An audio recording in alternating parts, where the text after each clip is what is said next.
या मांजराची पिलं कोण्यातरी डेऱ्यात आहे आणि डेरा तर तळ्याला आहे. त्या पिलाचा कोळसा होईल. करावया गेलो प्रपंचाचे हितन पापाचे पर्वत झाले माथा. छोटीशीच मुलगी पण संताचं लेकरू आहे. असं कसं पिलं जळतील बाबा? तुम्ही सांगता ना आम्हाला की पांडुरंगानं प्रल्हादाचं रक्षण अग्नीपासून केलं, पांडवाचं रक्षण अग्नीपासून केलं. त्या पांडुरंगाचं आपण जन्मभर भजन केलं, तो विठोबा काय झोपा काढतो का? छोट्या मुलीच्या तोंडून हे शब्द ऐकले, राका कुंभार ढसा ढसा रडला, लेकीला कवटायला, बेटा तुझ्या तोंडात साखर पडो. आणि जर पिलं वाचली ना, सगळे वाटून देऊ पंढरपुरात. नवस केला राका कुंभारानं.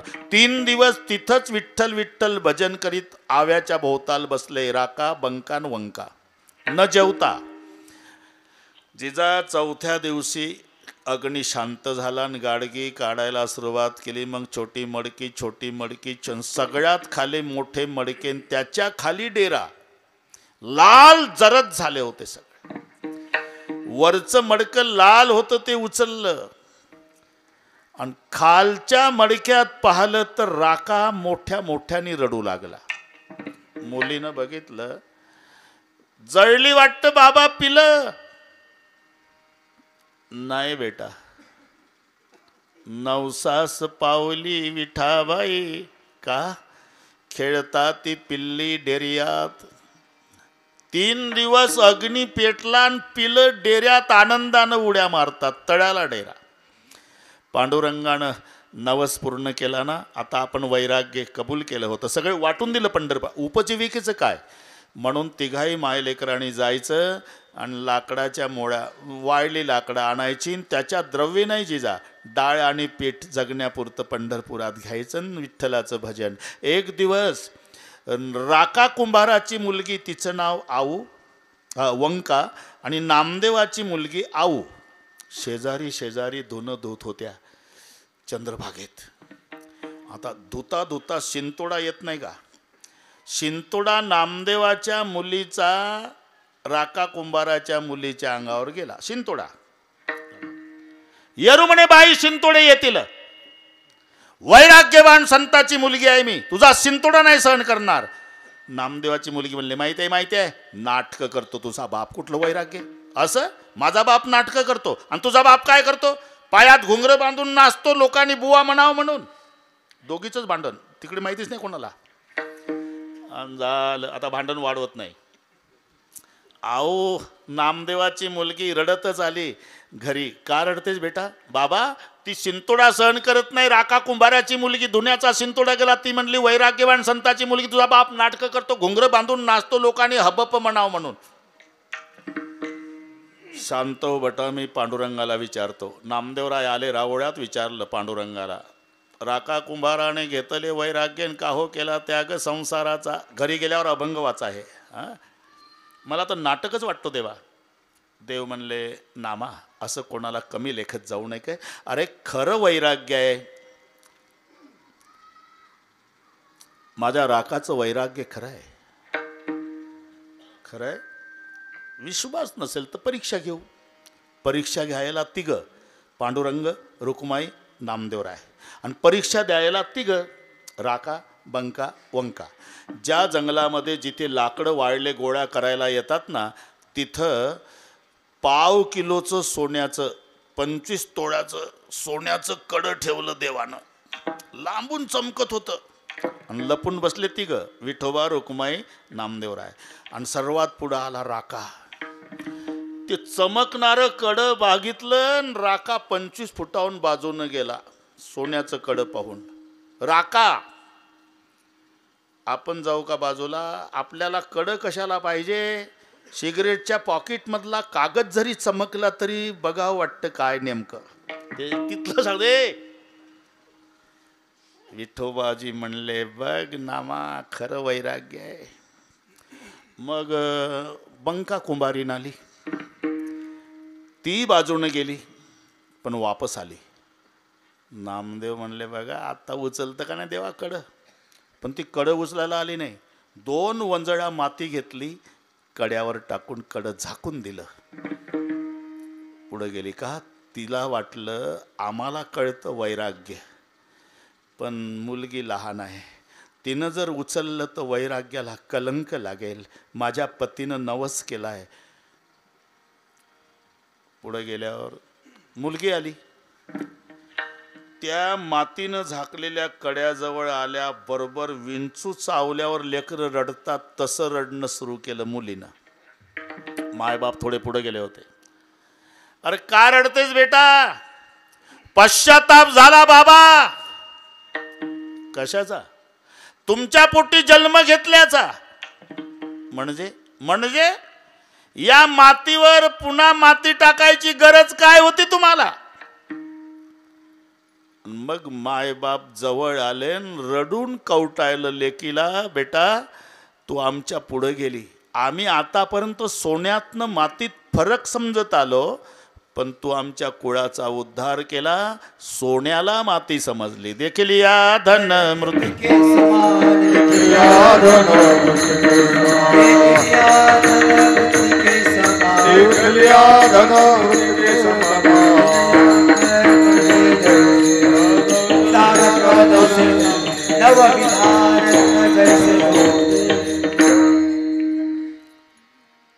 देखील या धन मृतिके समान, सोने आणि माती आम्हा समान हे चित्त्य.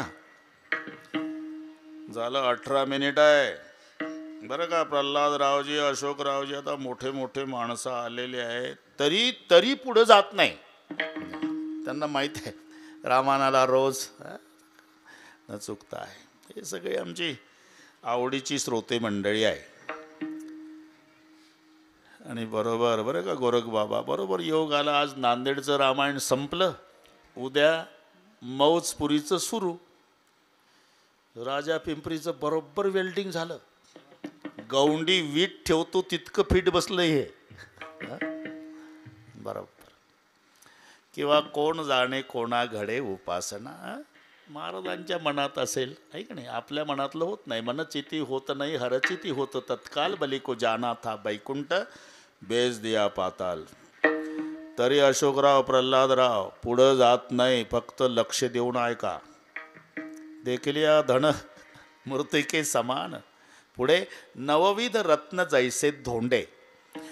तो बक्षीस समारंभ उद्या सगळ्यांना वाटे लावायचं. रामचंद्र रात्रभर जागे होते. अशोकराव त्यांनी यादी केली, उपकार ज्यांचे ज्यांचे आहे सर्वांना बक्षीस दिली. मारोतरावला काही नाही बरं का. मी तिथंच होतो म्हणून सांगतो. सीतामाई म्हणल्या तुम्हाला काही कळत नाही बरं का. सगळ्या जगाला उपदेश करणारा कीर्तनकार असू द्या, पण घरी गेल्यावर त्याचाही 7-12 असाच असतो. तुम्हाला काही कळत नाही. 2 तास कीर्तनात उपदेश करत असेल, पण घरी गेल्यावर त्यानं जर स्वस्त मिळालेली वांगी नेली, 2 रुपयाला 5 किलो, मोठ्या कौतुकानं बायकोजवळ वांगी 2 रुपयाला 5 किलो. त्याला वाटलं बायको कौतुक करल. तिनं बघितलं, डोकं गहाण ठेवलं होतं का तुमचं? का चालला 5 किलो घेऊन 2 रुपयाला. हे जर्सी गाई तरी खातील का? छिद्र पडलेले किडे पडलेले. तुम्हाला काही कळत नाही. हे रामचंद्राला सीतामाई म्हणली तुम्हाला काही कळत नाही म्हणून वाढलं प्रकरण आपलं. तुम्हाला काही कळत नाही काय? कॅमेऱ्याच्या वेळेला तोंड घेऊ आले, त्यांना बक्षीस देता. आणि ऐसा मारुती उपकारी, ज्यानं सीता शोध केली, राम सीता भेटविली, द्रोणागिरी जो आणला, लक्ष्मण वाचविला, त्या मारुतीला काही दिलं नाही. सीते तुला वाटतं का माझ्या मारुतीला हा राम विसरला असेल? बघ उपकाराच्या यादीत हनुमंताचं पहिलं नाव आहे. खूप प्रयत्न केला मी, काय द्यावं. अरे 5 प्राण देऊन टाकायचा निर्णय घेतला, पण माझ्या मारुतीचे 5 प्राणानं 5च उपकार फिटतात. एकही कश्योपकार आहे प्राणान दास्यामी ते कपे शेषे उपकार आहे भवान ऋणीन वयम. मला कर्जबाजारीच राहावं लागतं म्हणून मी काही देऊ शकत नाही. नका देऊ तुम्ही, मी देते. काय माझ्या बापानं दिलेला नवरत्नाचा हार, हे तेव्हापासूनची पद्धत आहे. माझ्या पप्पानं बरं का जिजा, इकडच्या मावल्या चांगल्या आहे, नागपूरकडच्या सांगतो, सासऱ्याचं 10 तोळ्याचं असू द्या गोरख भाऊ तरी लपवणार, आणि बापाचं 1 तोळ्याचं अख्ख्या गावात दाखवणार. त्याच्या दिवाळी असू द्या, मग पाय आनंदाला वाराळे चमकतं. साडीच्या वर फिरली. आता दगदगीच्या काळात कोणाला वेळ आहे चौकशीला? एका मावशीनं विचारलं, नवीन दिसतं. थांबलीच, तेवढ्यासाठीच फिरत होती. नवीन आहे. कुठं संभाजीनगरला जाऊन घेतलं का? नाही, माहेरी गेलतीन परवा. पप्पानं केलं, माझ्या पप्पानं केलं, माझ्या पप्पानं केलं.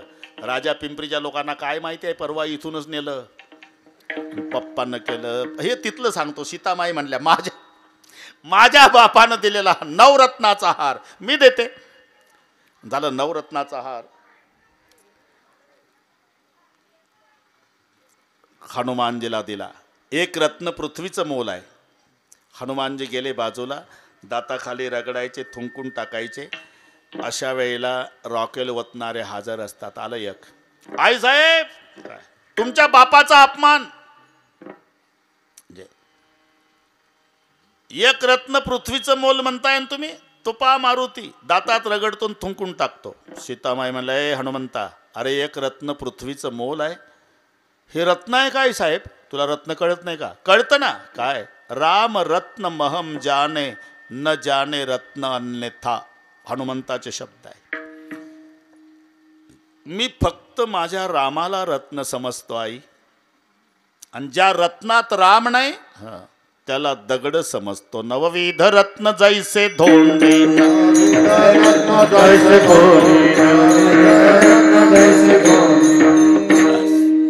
देख लिया धन मृत्यू के समान नवविध रत्न जैसे धोंडे. आणि पहा, आमचं उलट आहे. नाही तर चांगला विचार करा.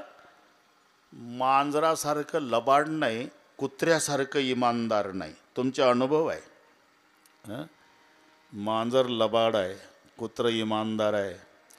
एकानं बोक्या पाळला आणि तो जो एकटाच होता त्याचे काही लग्न झालं नव्हतं, म्हणजे बोक्यानंच बोक्या पाळला.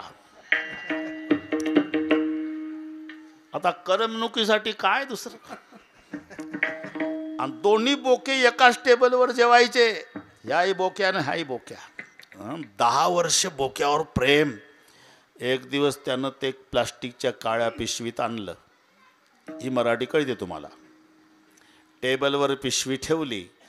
बाथरूममध्ये फ्रेश होतो म्हणला आणि मग तयार करतो. हे बाथरूममध्ये गेलं, तिकडून आलं तर बोक्यानं फक्त पिशवी ठेवली. पुढचं कळलं तुम्हाला. याचा मूड गेला.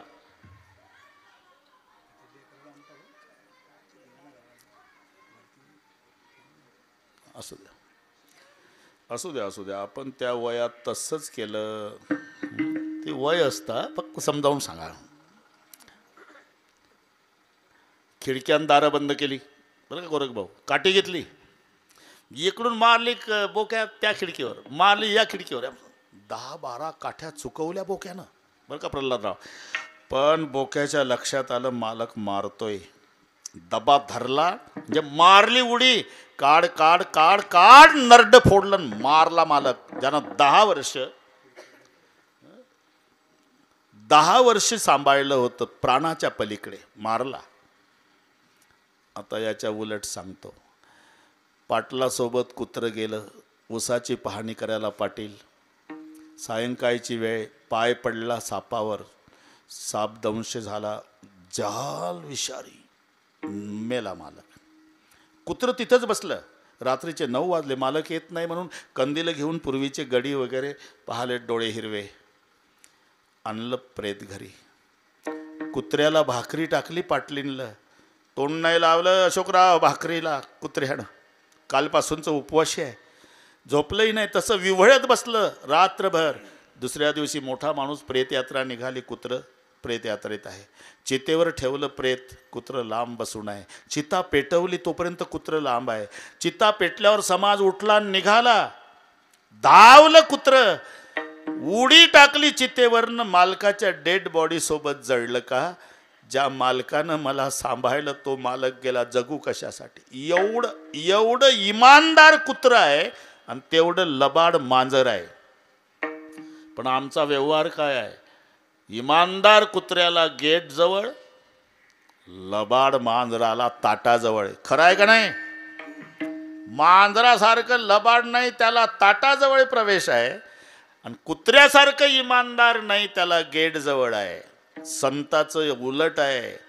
जे परमार्थाचे विरोधक आहे ते घराच्या बाहेर काढले आणि ज्याची गरज आहे ते घरात ठेवले. काम क्रोध दोघे घातले बाहेरी. काम क्रोध दोघे घातले बाहेरी.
कामयेश क्रोधयेश रजगुण समुद्भव महाशनो महापाप्मा विद्यनम इह वैरिणम. मोठ्या मोठ्याच्या परमार्थाचं वाटोळ करणारे हे दोघं. कामाचे कोत वाहल ये नेनागविले बहुताशी. हरिहराची अब्रू घेतो बहिणाई त्याशी. जमदाग्नी दुर्वास नाडिले महान महान ऋषी. क्रोधाची फौजदार तोही मिळाला त्याशी. काम आणि क्रोध घातले बाहेरी. जे विरोधक आहे ते घराच्या बाहेर काढले आणि ज्याची गरज परमार्थाला आहे ते घरात घेतले. शांती क्षमा घरी राबवित तोची संत साधू वडक.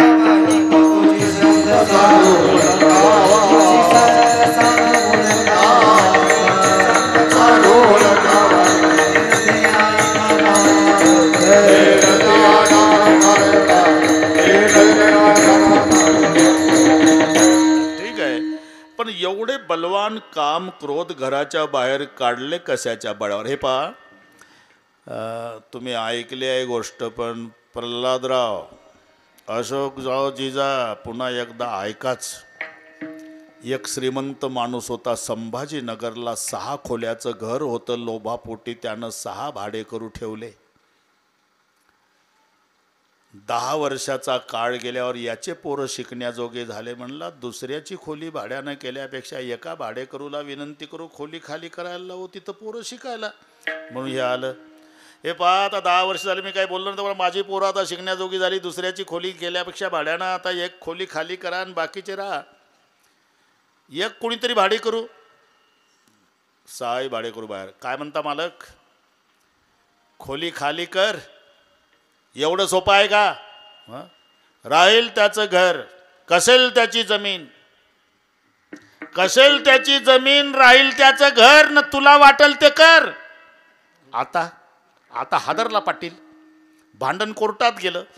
3 वर्षे वैतागून गेला. आणि संभाजीनगरच्या स्टँडवर एक बुवा बघितला. महाराज दिसता. हो, मला लेकरूबाळ नाही, पण माझं एक घर आहे शहरामध्ये 6 खोल्याचं, तुमच्यासारख्या बुवाच्या नावी करावं म्हणतो. चालेल. बुवाला परस्परीच नेला. तिकडे नावी करून दिलं आणि पत्ता दिला. जा बुवा. बुवा आला आणि त्या घराच्या पुढे अंगणात उभा राहिला की 6 भाडेकरू बाहेर आले. काय पाहिजे? कोण पाहिजे तुम्हाला? काही नाही, हे घर माझ्या नावी केलं म्हणून बघायला आलो. असं का? तुमच्या नावी?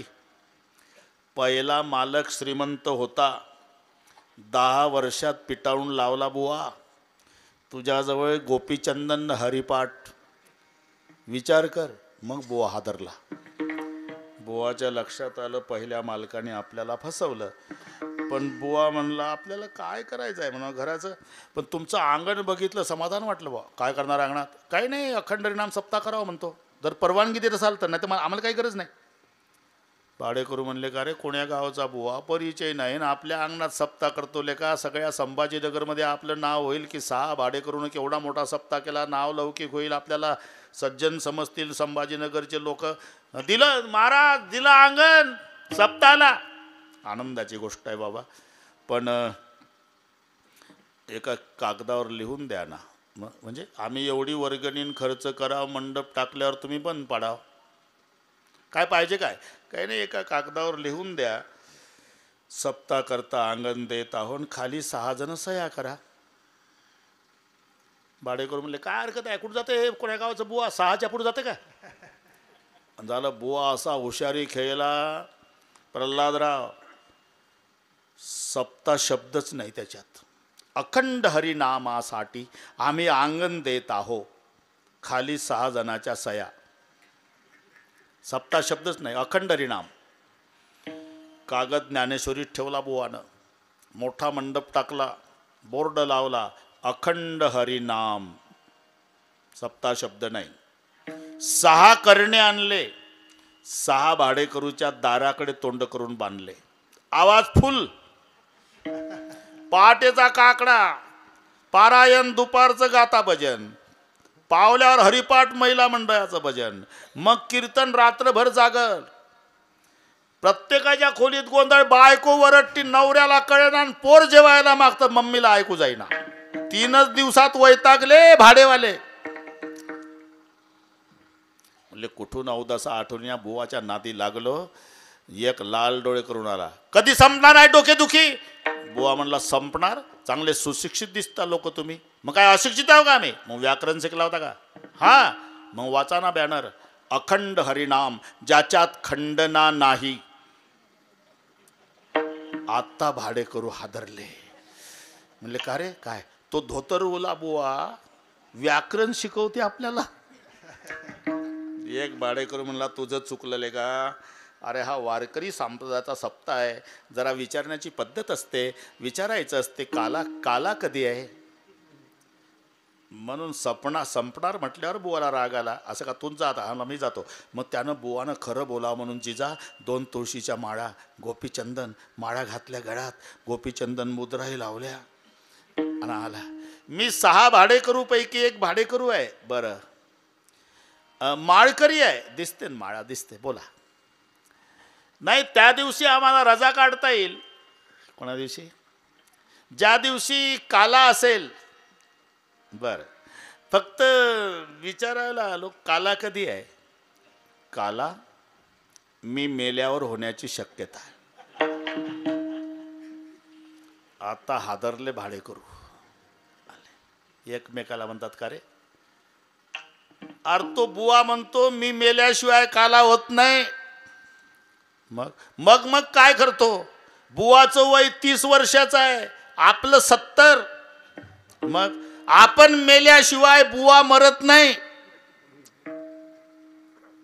मग अरे प्रत्येकी 2-2 लाख रुपये पगार आहे. या टाळकुट्याच्या नादात जीवन जगल्यापेक्षा द्या खोल्या सोडून. 6 भाडेकरूंनी खोल्या सोडल्या. तसे प्रत्येकाच्या घरात 6 भाडेकरू. काम, क्रोध, मद, मोह, लोभ, मत्सर. मग यांना बाहेर काढण्याचा उपाय तुका म्हणे देह भरिला विठ्ठले. एकदा अखंड हरिनाम सुरू झालं की मालकाला न विचारता काम क्रोधे केले घर रे.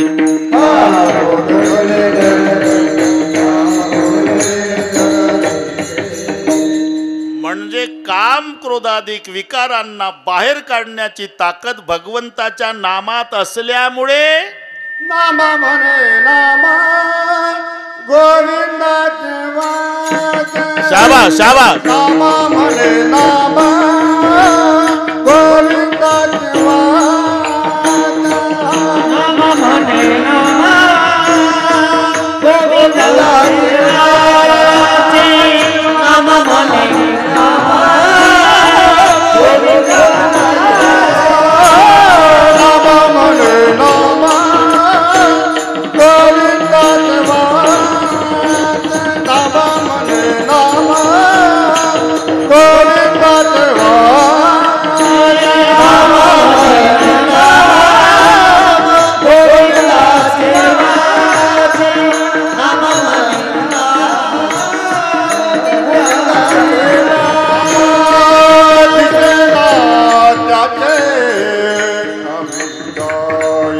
मात्र दिशेना जात अभिप्राय